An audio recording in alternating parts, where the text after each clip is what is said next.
İşte böyle diyor bir şekilde yani şikayet etmişler. Yüzünden emir gelsin. Evet. Herkes yani bir üstüne tabi. En üstte Allah var, ona ne zaman tabi olacağız? Mühim olana.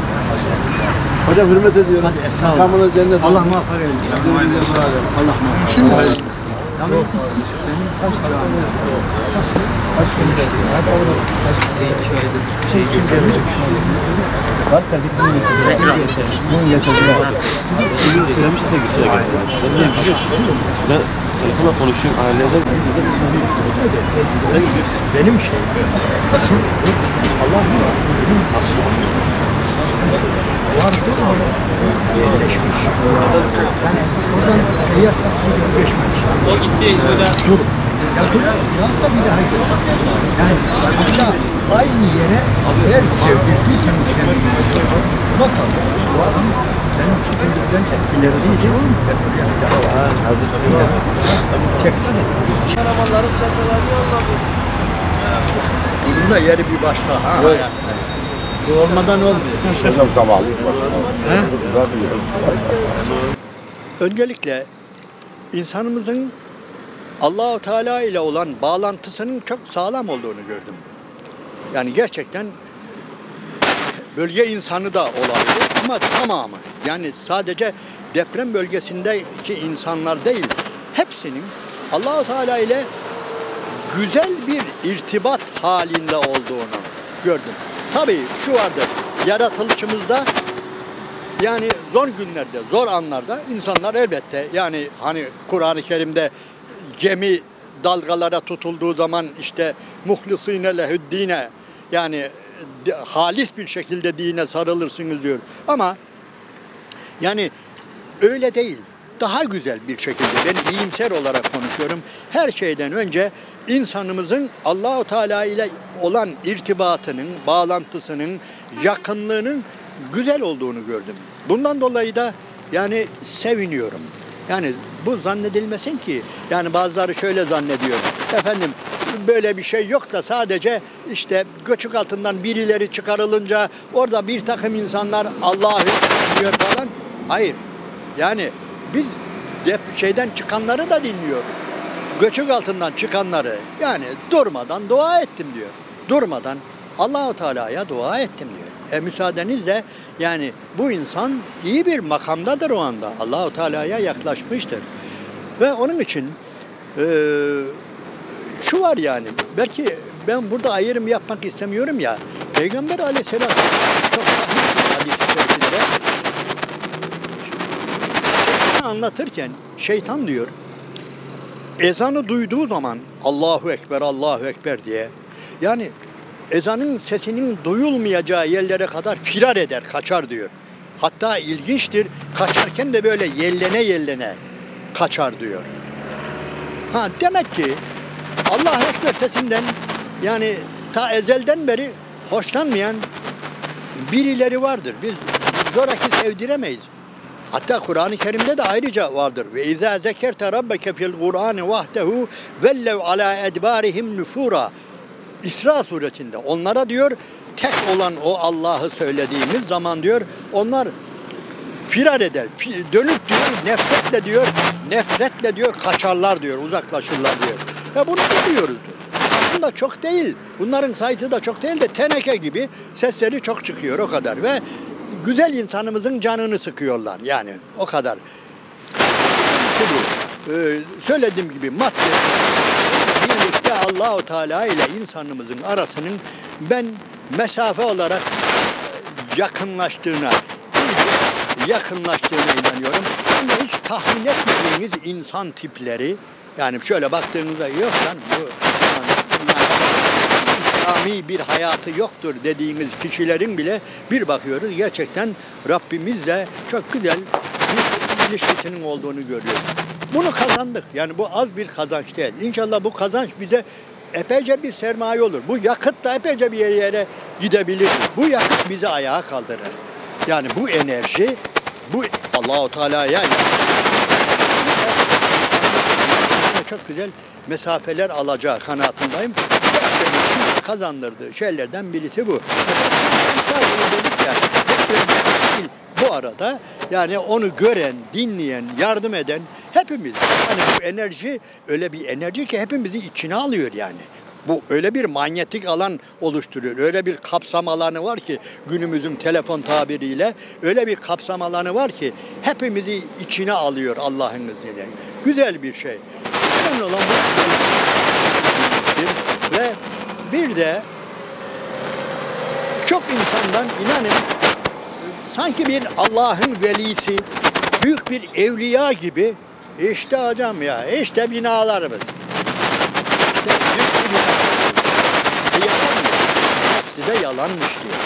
Yani gözün demek ki bu da önemli. Allah-u Teala belki bizden bunu da istiyor. Allah-u Teala'nın bizden istediği en önemli şeylerden birisi dünyanın muhabbetini kalbinize sokmayın diyor. Efendimiz öyle buyuruyor. Hubbu dünya ra'su kulli hatiyetin. Dünyaya muhabbet diyor bütün hataların başıdır. En somut şeyleri nedir? İşte şu modern arabalardır, modern evlerdir, şunlardır, bunlardır. Yani ne diyor Allah Teala bunları bizim gözümüzde küçültüyor. Yani ilginçtir. Hepiniz görüyorsunuz. Yani enkazların altında insanlar kadar bir de o güzel otomobiller var biliyorsunuz değil mi?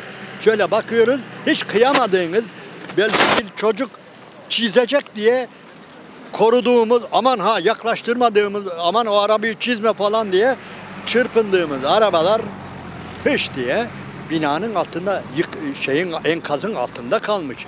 Yani gerçekten onlara da ibretle bakmamız lazım.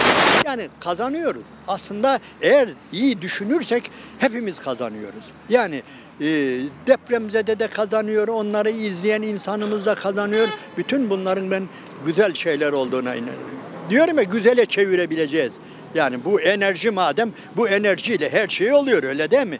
Bir enerjiyle traktörde çalıştırabilip tarlayı sürüyorsun. Efendim onunla başka bir şey de yapıyorsun. Enerjinin olmadığı hiçbir yer yok. Yani bizim enerjimiz de Allah'ın izniyle böyledir ve her alanda değerlendiririz. Onun için ben yarınların güzel olacağına inanıyorum. Ve güzelliğimizi de insanımızın bu iyi halini, bu enerjisini kolay söndüremeyeceğine inanıyorum. Önce beraber olduğum arkadaşlara, gezerken yanımda olduğum arkadaşlara sorabilirsiniz. Dedim ki deprem bölgelerinde özellikle İslami STK'ların dışında kim varsa Allah için onları bulacağım, onları tebrik edeceğim ve onlarla konuşacağım. Yani onları hatta ben duyuracağım. Hatta dindar insanlara duyuracağım. Diyecektim ki hey dindar insanlar kendinizi bir şey zannetmeyin. Bakın işte şurada şöyle şu sosyalist düşünceye, Marksist düşünceye, şu düşünceye, ateist düşünceye sahip bak şu yardımseverler, şu aşevleri falan yani onları da yani var yani kendinizi bir şey zannetmeyin diyecektim. Yani bilemiyorum. Bulamadım. İnanın aradım fazla bir bulamadım. Ya ben tamamen şey yapmadım. Eğer çağırırlarsa, haberdar edilirlerse gel hoca sen sadece kendi adamlarını görüyorsun, kendi efendim gazeteni, dergini, efendim televizyonunu düşünüyorsun. Bak biz de burada şurada binlerce insanı doyuruyoruz, şunu yapıyoruz. Vararım yani. Varırım şey yaparım. Burada mesela güzel yani. Tebrik ettim. Müge Anlı'nın aşevi ve dostlarının aşevi varmış. 2 yerde gördüm. Memnun oldum. Sevindim. Bir şeyler varsa yani görmeye hazırım, duyurmaya hazırım. Aslında belki benimki biraz ütopik olabilir ama yani biz beklemiyoruz. Sadece binaları yenilemek değil. Efendim bu binalar yıkılsın biz yine yaparız. Başka bir şeyler olur. Eskisinden güzel olması lazım. Binamız değil sadece. Biz de hepimiz de yani ahlaken, ilmen atılımlar yapmamız, bilimsel olarak da atılımlar yapmamız lazım. Artık insanımız bir takım bilim adamları düşünmelidir. Yani daha da iyisini, yani şu anda anlatıların değil, daha da ileriye gitmelidir. Mesela okuduğuma göre o kadar bu işin erbabı değilim ama yani Almanya yerle bir olmuş. Japonya yerle bir olmuş 2. Dünya Savaşı'ndan sonra ama toplanmışlar bunlar. Bilim adamları, ciddi bilim adamları bir araya gelmişler. 1950 yılında bakın savaş bitmiş. 5 yıl ciddi anlamda düşünmüşler ve bundan sonra ne yap? Kendilerine göre bir çizgi belirlemişler. Ne yapmalıyız? Madem ki bundan sonra ordumuz olmayacak, madem ki Almanya yerle bir edildi, yarısını Berlin'in yarısından itibaren Sovyetler aldı, öbür tarafı Amerikan ve Batılıların işgalinde, yani nasıl ki bugünkü şeye gelmişse, yani ben acizane buna benzer bu ümmetin, bu Müslümanların, bu milletin çok ciddi projeler ortaya koyması gerektiğine inanıyorum. Yani bunun şeysi değilim. Biraz içimde böyle bir duygu var ama ben bir bilim adamı değilim.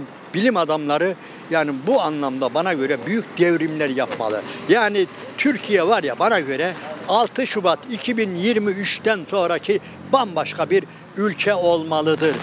Ahlakıyla, edebiyle, tüccarıyla, inşaatçısıyla, her şeyiyle, teknolojisiyle falan, öyle ki yani artık hele bu tecrübe, eğer biz buradan kurtulursak var ya, eğer Allah'ın izniyle yüzümüzün akıyla şu depremden çıkarsak, bunun anlamı nedir biliyor musunuz? Bu ülke 85-90 milyon neyse dünyanın her yerine ilk önce varacak olandır. Öyle değil mi? Hazır tecrübe. Eğer biz bunu bir kazanırsak Allah'ın izniyle dünyanın neresinde bir bela var, bir afet var, İlk ulaşacak olan Türkiye'dir. Niye? Biliyor. Hani Nasrettin Hoca'nın damdan düşme meselesi var ya, bana damdan düşen birisini getirin diye. Bu böyle.